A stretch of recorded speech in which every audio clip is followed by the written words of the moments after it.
Hello again and welcome to another Warhammer 40k Imperial Guard Tactics video, and today guys I want to talk about the thing that everyone and their mothers is talking about, the Games Workshop matched play balanced patch that they dropped by total surprise yesterday evening. There is a hell of a lot to go through here, a lot of it for the Imperial Guard as well, which is absolutely fantastic. Now a couple of things to mention around this balance patch. The first thing to say is that Games Workshop confirmed that they would be doing this 4 times a year. These are going to be quarterly balanced patches, and for those of you that really like to be involved in the game and from a competitive point of view, that level of consistent balance patching is really good, and it kind of moves 40k a little bit closer to that sort of esports competitive Magic the Gathering style tournament, more professional way of doing things, because it needs it. 40k needs this constant tweaking. I don't think you'll ever get 40k to be 100% balanced, but the last 6 months of competitive play has been an increasing, and I'm cover your children's ears, has been an increasing shit show. Okay, it has been awful. I mean, you have literally seen the death of factions competitively. Genestealer Cult has at most 1 player a week at a grand tournament overall. Of all the grand tournaments that I recorded on BCP, there's either 0 or 1 player that that's using them. Even factions as beloved as Guard, and Guard has a really big, strong community. I'd say stronger than in terms of popularity of factions. Obviously Marines are way at the top, but I'd say Guard are in the top 3 with how dedicated their fans are and how wide the fan base is. It's my personal opinion. Obviously my point of view is skewed, but that's my personal belief. And even factions beloved as Guard have had over the course of a month, 11 people turn up to a tournament. It's crazy. So you've seen the death of faction. So having this constant tweaking, this constant little adjustment, with the screwdriver, just to try and balance things out a little bit, and at least try and keep the meta fresh is welcome. Like I said, I don't think you'll ever get it balanced, but god damn it, at least you can try, kind of thing. So that's just overall what I want to talk about. But let's get into the nitty gritty of this now. So the first thing that I'm going to touch upon all of the changes here, but I am going to be focusing on the Astra Militarum ones the most. But let's just go through some of the other ones first. So Adeptus Mechanicus and Dark Elder both received significant points increases. They were probably the 2 most powerful factions overall in 40k at the time of this patch being released. So AdMech, I know that the top AdMech list has gone up by over 250 points. I know that on average AdMech points seem to have gone up about 200 points. So overall, the faction has gone up about 10%. You have some people whose lists will be 150 points have gone up. You have some people whose lists have gone up 300 points. But I think the average is you're looking at about 200 point increase for the AdMech, which is about, for a 2k match play game, looking at a 10% increase overall. Interestingly, one of their units did go down. The big stompy Castellan robots went down. They were actually getting some experimentation before everyone realized how broken Scutari were, so they might see some more play. But overall, you're looking at the Scutari side of things have really been increased. All the Scutari have gone up by a point. The planes have gone up by 20 points at least. So you shouldn't see plane spam from AdMech anymore. You shouldn't see it anyway, because there's another thing they've introduced, but we'll get back to that in a moment. But AdMech have gone up points. Drakari haven't gone up by as much. For what I understand, the average Drakari list has gone up by between 100 to 150 points. I know some of the more witch heavy armies have gone up by about 175, but I know some of the Kabbalite ones have stayed the same. Or only gone up marginally because of the increase in points to the Raider. So I think, Drakari lists have probably gone up by about 5% overall. They could probably do with a bit more, but I'm happy to see little and often. So those are the 2 big ones. Chaos Space Marines got a nice little buff. They didn't get an extra wound yet, but I imagine that's going to be coming in a soon-to-be-released codex beginning of 2022. Chaos Space Marines, however, now Death of the False Emperor works against everyone, not just against Imperial factions, which is basically Death to the False everyone. So Marines are just angrier now. Chaos Space are just angrier now, I should say. And it's also proper exploding sixes. It's 9th edition style exploding sixes. If you get a 6+ to hit, it's an additional hit. It's not an additional roll. So that's good for them. One thing to mention is it's still not an unmodified result. So Chaos Space Marines can get exploding hits, on like a 5+ or even a 4+, I think, if you're Emperor's Children. So there's still ways of really juicing that up nicely, and it works against everyone, which is good. I mean, Khorne Berserkers, anyone? I mean, they're already really killy, but now, can you imagine a unit of 10 Khorne Berserkers, or, well, really 8, just jumping out and getting exploding 6s? They've got 5 attacks each already. Crazy. Imperial Knights got a little buff as well. Basically, Baby Knights got OBSEC, non-Baby Knights got count as 10 models. There is quite a buzz about this, and this should really help them with, dealing with primary objectives. There's quite a buzz around this because it really helps fit in with some of the Free Blade Knight lists that were knocking around that were doing really well. And of course, this is going to help with Forge World shenanigans as well. Orcs took a major debuff. They basically killed the Orc buggy spam list. They like Old Yeller, they took it round back and they shot it. And yeah, there's not much more to say about that.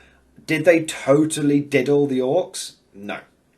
You still have the kill rig, which is just an insanely good model, an insanely powerful unit. And in theory, the buggy list still exists because you can still take all the buggies you need, but now they need to be in squads rather than lots of units of one.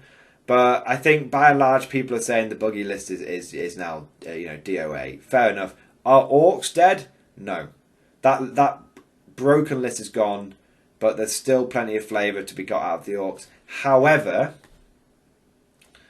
outside of some of the squig stuff, I think Orcs now are maybe looking a little tenuous. But then again, my view again could be very skewed because I love Green Tide. So we'll see. Last thing to mention, second last thing to mention that isn't Imperial Guard related, Necrons got core on like 10 additional things. 10 additional things have now got core. So Necrons have got loads and loads and loads of stuff with the core keyword. I don't know enough about Necrons to really comment on this. However, it's a lot of core that they've got now. And consider this was one way of looking. To flip it on its head, it was really, really significant when GW took core away from the Admech Chicken Walkers. That was one unit they took core away from. They've now given core to 10 units in the Necron Codex. I know Necrons were struggling, but I think this is a Pandora's box. I don't think that we have fully understood the implications of what they've done here. And I think Necrons, it feels on a gut instinct level that this is a huge, huge buff to Necrons. And we are I'm talking A tier now. I think Necrons could be A tier just with such a simple yet sweeping change. Last non-Imperial Guard thing to mention. Universal match play. They now basically additional universal match play rule. Aircraft spam is very, very, very, very dead. I mean, they double dipped on it with Admech because they increased the points, and then basically now in a 2,000 point game you can only take 2 aircraft. This does lead us into guard stuff though, because that affects our Valkyries. Now it's very, very specific. It's 2 aircraft models. That's the limit now. 1 in combat patrol and incursion, 2 in strike force, 3 in onslaught. But it's models, not units. Which means you can only take 2 Valkyries. Not 2 squadrons of Valkyries, 2 Valkyries. I personally think that is a mistake. I think it totally kills the fluffy airborne Scion list. You didn't see them often, but they were cool, and it does punish that. The flip argument you could make is, well, that is a fluffy army, and that belongs in narrative play. Yeah, but still, don't limit me as much. You know, like don't. It just feels wrong. I think that pure Scion army should get an exception. I think it should be when the Guard Codex comes out. It literally says like, Scions are masters of airborne infiltration and deployment. Please ignore the 2 aircraft models when referring to Valkyries only. So you don't have people like turning up like and spamming like vendettas, or you know, if they somehow become incredible or something. You know, just limit it to Valkyries. Make it a special rule for Guard or for pure Scion armies. I'm happy with that. Just give the Scions some love, you know. So that's now we're leading on to some of the other stuff in the Ash Minotaur. And I will say, Guard got the main bulk of the good shit. Okay, we got some good love here. On the plus side, combine this stuff with some of the Cadian stuff, and Guard has been getting a steady trickle of buffs recently. We've been getting a steady trickle of love from Games Workshop. We had a good Psychic Awakening. We had a good, Plastic Krieg, Kill Team box. We've had good stuff from the Cadians. And now we've got this. So we've had a steady flow of just buffs from Games Workshop. It's still, even with these, it's still not enough. But we'll see. But we'll get into the details now. So, firstly, simple change. Lehman Russ models get a 2+ armor save now. Fantastic. Really, really good. The minimum that's needed to make Russes viable, not going to help your regular Russ because no one's taking regular Russes, but it certainly helps tank commanders. I mean, against a Las Cannon now, you've got a 5+ save. Against a Darklands, you've got a 6, which means occasionally it'll spike, which is nice. Against things like Power Fists and Thunderhammers and other crazy stuff, like Lightning Claws, you're on a 4+ save now, which is really nice. I mean, you combine this with like Steel Legion, and now you've got a 2+ save model which ignores AP -1. And there's Grey Knights are definitely on the rise, and Grey Knights rely on a lot of AP -1 stuff for their damage. So, you know, a Steel Legion Lehman Russ with a 2+ save is going to ignore a significant amount of Grey Knight long range firepower. That's nice. So it is really, really good. That's just a solid buff. Obviously, it's a bit weird they didn't give it to Baneblades as well. You know, but it is a really nice buff for the Lehman Russ. Thank you, Games Workshop. Can't really say much more about it. It's just bloody good. It's not enough though. And I'll tell you what Russes really need in addition to this. They need -1 damage. Or 6 Feel No Pain, or both. I know it's like give an inch, take them out, god damn it, Morning Glory, just be happy with what we got. I am happy with it. But I literally had a game last night, and whilst on the 2+ save helped a bit, when you've got just flat damage 3 stuff coming through, flat, D3+3 stuff coming through, just constantly, it's still not enough. If you don't have -1 damage on a unit these days, it just feels so fragile. That goes both ways.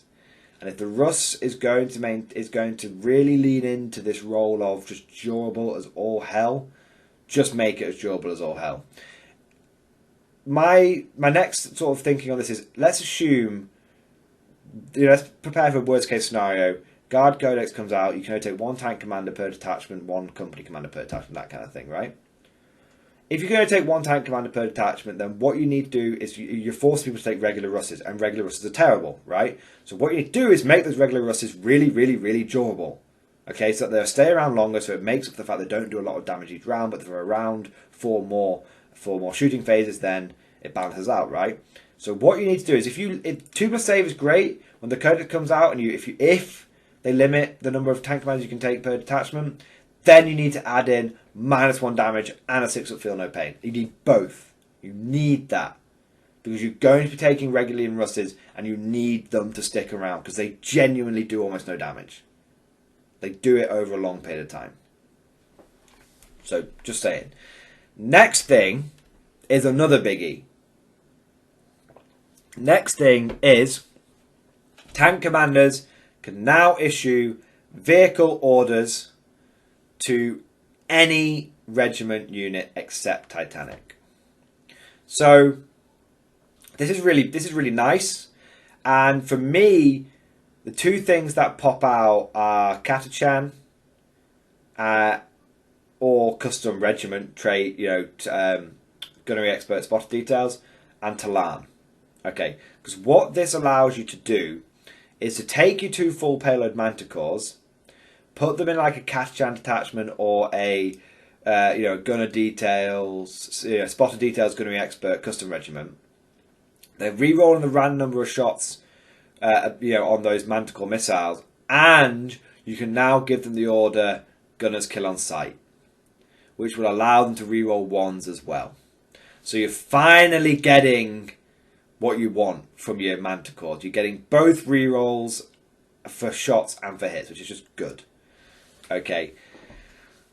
Or you're looking at Talan, because Talan allows you, because Talan has a specific tank order called Get Around Behind Them, which either before or after you've shot, you can move 6 inches. Now this is kind of big, okay, because this was already a thing that was available, and you could move your Lehman Russ out of line of sight, from behind cover, fire, and then get around behind them and move back into cover. It's really effective. Now the only issue with it is, especially it's even going to be more effective now that the main sort of artillery list like orcs is gone and planes have gone. So it's really you're going to see that as a big boost in the future. But the problem, obviously the disadvantage with Talar is you can't reroll ones if you're doing that, and you can't reroll the random shot. So you're relying on the fact that I'm going to pop out, shoot at you, and if it all goes rubbish, now I'm going to go back, and at least I don't haven't exposed my tank for nothing. And so again, you keep the Russ around for longer, so it's able to do more damage, and eventually it'll have a good round and do something. So there's that. The other thing it's big for is on manticores as well, because what you're able to do is pop your manticore out from line of sight, put a CP on it for direct assault, which means that you get +1 to hit with the manticore, fire off your missiles, and then you get around behind and you go back. So not only do you have jump, shoot, jump tank commanders, but you have jump, shoot, jump manticores potentially, which is really nice. And again, this combos really well with inspired tactics, which lets you get an extra order off. So you might think, well, what if I just want to, I'm only ever going to do it on my tank commander? Sure, it's like, well, no, you can do it on your tank commander and another unit, and you can make that unit a manticore. And it's better to do it on a manticore because you're getting a ballistic skill 3+ model, which is really nice. So there is that as well. The other thing that it's really good for is, talking about Talan, is it allows you to get around behind them on things like Hellhounds or double heavy flamer chimeras. So you've got a unit which needs to get close to the enemy to do its damage, so it goes forward, flames them, and then you can get around behind them and move 6 inches back again, which is really nice. Or you've got a Hellhound which doesn't quite have the range to get in, so you move and then get around behind them, move another 6 inches, and maybe you'll be in range. So it gives you some flexibility with that as well. You've got jump, shoot, jump sentinels it can apply to, so you could have sentinels which move out, do strike hard, strike fast the first turn, which means they get +2 to hit. Obviously it caps at +1, but it helps you get around modifiers. So you've got sentinels which are able to fire off las cannons, hunter killers, jump out, and then jump back again. So it just really does provide some nice tactical flexibility from those points of view. However, there is another real doozy here, guys, which is full throttle. Now, full throttle is a tank order that essentially gives you move on your vehicles. Now, this pairs well with sentinels, okay? Because in the new Cadian supplement, there is a stratagem that allows you to make your vehicles count as OBSEC and as 5 models per vehicle. So you take a unit of Sentinels, you move and advance them, you then full throttle them forward, and you've got a unit of Sentinels. If you're looking at Scout Sentinels, you're looking at 18 inches plus 2d6. You move them onto an enemy objective. They only need to get a toe on the objective each. Bam, 1 CP. I'm OBSEC and I count as 15 models. I've just taken the objective off you. What this reminds me of is Dawn of War. In the Dawn of War games, Sentinels used to be able to decap points, but not cap them. We're talking about video games here. And this kind of represents that. So your Sentinels run forward, take the point off the enemy, comes to the enemy's command phase, they don't get primary points for that objective now. Inevitably, they'll kill your 3 Sentinels. I mean, unless they're like armor Sentinels with half damage from death maneuvering. But still, let's assume they kill you 3 Sentinels, which means then you don't get it in your turn. And it's like replicating that Dawn of War thing. So it's really, really cool, and it's really, really good. I think a lot of people were getting really excited about this one. And I think it does have some utility. But the problem is that a lot of the time when you want to do a tank order, you want to do it on the tank commander. And so, unless you're running Cadians and you have access to Pask, who can do an additional tank order, or you're running, or you're willing to spend a CP every turn to do inspired tactics, whilst this one is good, I think it kind of is not as good as everyone's thinking it is. Because again, if you're talking about that Sentinel running forward full throttle thing, that's good. But tanks have no way of getting Voxcasters, which means at the start of the shooting phase, those Sentinels are going to have to be within 6 inches of a tank commander, which means either your tank commander is going to be further forward than you'd like, or the Sentinels are going to be further back than ideal. So you might not get the OBSEC thing off. You might get all 3 onto the objective because you're conga lining. So it's tricky. It is good. I think the main thing here is the fact that you can make your one of your Manticores reroll, or technically you can make 2 of your Manticores reroll both random number of shots and get reroll 1s. But then your tank commander's got to forego his own order. That's one way of doing it, unless you take Cadian. But then the problem with Cadian, right, and I know a lot of people jump to this conclusion, and I did as well, but I've already checked it out and it doesn't work. Cadians have a unique order called Pound Them Into Dust. And that allows you to reroll the random number of shots. But it's only for Leave and Rust turret weapons. It's not for sponsons, it's not for anything other than the turret weapon of the Leave and Rust. So you're talking battle cannon, execution plasma cannon, and so on and so forth, martial cannon, so on and so forth.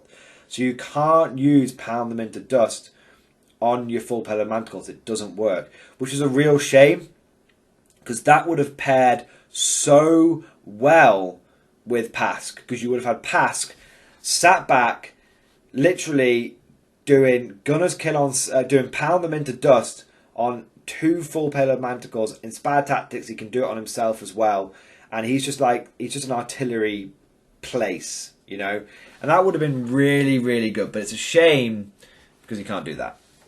So that doesn't work. Now, but I'm sure there's lots of applications here that I'm not considering. Those are the ones that just kept coming to my head first. Let me know down in the comment section below, what other crunchy combos can you think of for this additional ability? It's really nice. It is a nice buff. But I think it's Cadians can take advantage of it because they can spam out tank orders a bit more. But for everyone else, you're kind of looking at inspired tactics to make use of this buff. It's another tool in the toolbox. What Games Workshop have been doing with Guard recently is giving us tools for our toolbox. Nothing that's overtly broken, but stuff that if you keep it in the back of your mind, you can pull out in a situational sort of scenario, and it will potentially swing the game for you. It's a load of little tricks and tips that the Guard are able to have at their disposal. Now, the last major thing I want to talk about in this video, and it is A real doozy, guys. It is a big, big update. I personally think this is the strongest update. And of course, I'm going to say because it affects infantry. But basically, guys, you can now... How to describe it? It's almost like... voice of command has changed. So what happens is, if you've got an officer, he can issue an order. Now, it's specifically the generic orders that you get. So take aim, first rank fire, second rank fire, bring it down, force the Emperor, get back in the fight and fix bayonets. Not move, and not regiment-specific orders. This update doesn't affect move or regiment-specific orders, but affects all of the orders, right? What you can do is you get an officer and you give an order to a unit within 6 inches, right? Or if you can have a Voxcaster, right? Then, from the unit that's being ordered, so for example, the infantry squad, you can then give the same order that they got. So let's say you give them first rank fire. You can then give first rank fire, second rank fire to one or more units within 6 inches of that infantry squad. So literally, you can have an officer who's like sitting back with a Voxcaster, and he gives an order to one other unit that's got a Voxcaster, and then they can affect like the whole platoon around them. So if you imagine the following scenario, right? You've got 5 infantry squads in like a platoon formation, okay? You've got like 3 up front, 2 behind, okay? But they're all within like 6 inches of each other, okay? You give first rank fire, second rank fire to one of those infantry squads, and suddenly that order procs out to the other 4, because they're all within 6 inches of each other. Really, really powerful. Also, think about this. Combine it with Cadian White Shields. Cadian White Shields have got a huge frontage. 30 men in one unit. If you issue first rank fire, second rank fire to those White Shields, they can proc it to every unit within 6 inches of them. Every unit. So how you imagine it, guys, is imagine you've got like a platoon of guardsmen advancing forward, and one of the squads has got like a Voxcaster, and suddenly over the radio, the platoon Voxcaster is like, gets the order, first rank fire, second rank fire, units in front of you. Instead of like that one unit doing it and like everyone else is firing normally, the Voxcaster guy's like, hey everyone, the boss says rapid fire, unload your clips, and you all fire into that one squad. You all fire forward. That's what it means. It's like the Voxcaster guy basically is relaying the orders around to everyone. Like, tell everyone, full rapid fire, full auto. Or tell everyone, take aim, target the weak points. So it's really, really good. It means you can really, just spam out orders now to everyone. All the time. Everyone should be, if you take a pure infantry army, everyone should be getting orders constantly all the time now. It's insane. Makes Voxcasters really good as well. And I've been saying Voxcasters have been good for a while. The other thing that makes this amazing is it works with the laws of command. So laws of command, and this is the big one time. It's the big boys, right? If you've been hanging around and got to this point in the video, this is the nugget of information that you deserve. You've earned this nugget of information. You've stuck out the rest of the rambling, right? If you have laws of command, it's a relic, right? It's in the regular old guard codex, and what it does is you issue an order, and on a 4+, you can issue an additional order to the same unit. So, for example, you have a squad of infantry in front of you, within 6 inches of an officer, and he tells them to first rank fire, second rank fire. You then roll a dice, and on a 4+, you could also tell that unit to take aim. And it works, it combos, or you could tell them to bring it down, if you've already got a source of reroll ones. So, what that means is, with this ability, with this laws of command, what you can do is tell one squad to first rank fire, second rank fire, and then they give it to all the other squads around them. Then roll a 4+, and you issue another order to that same squad. This time, take aim. And again, because an order's been issued, it procs out to all the squads. So that means you can get double stacking orders with laws of command on like your whole army. Just everyone. As long as you get that 4+, you're having a great time.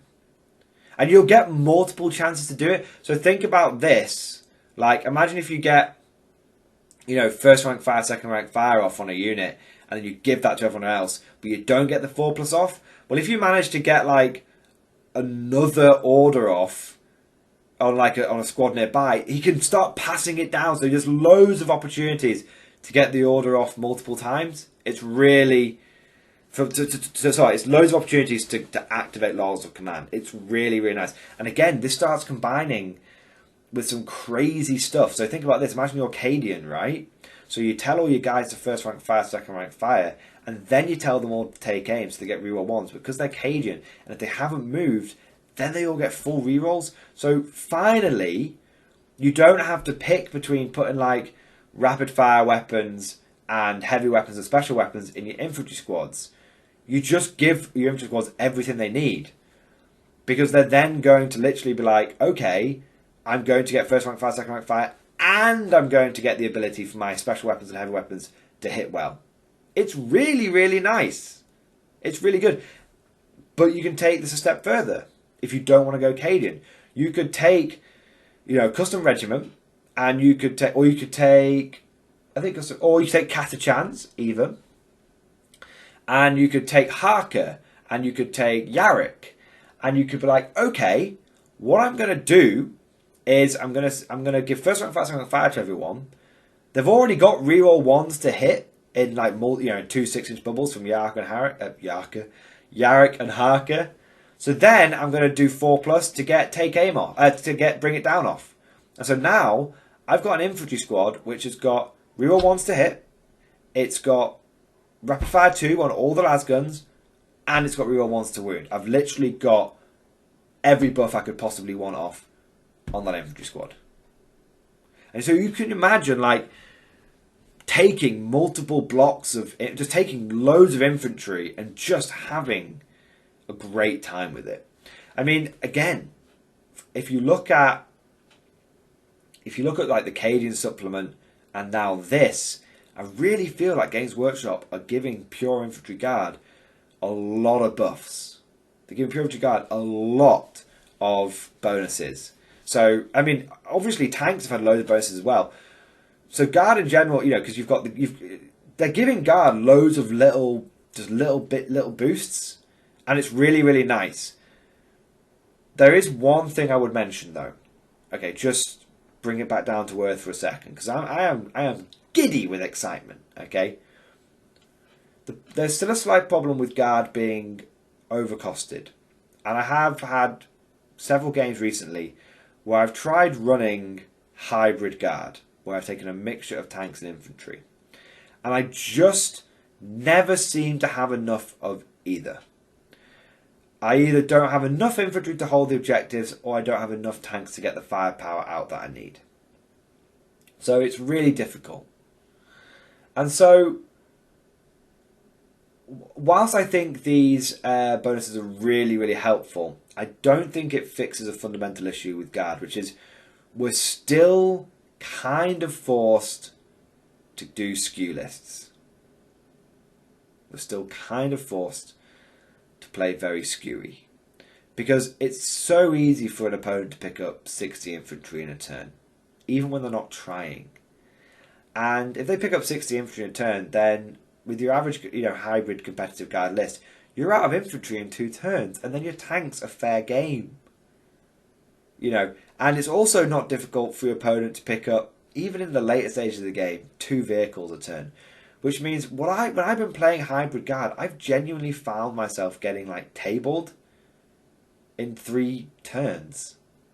Because there's so much spare firepower to chew through Guardsmen, and tanks, even the 2+ save, it's not going to make a huge difference.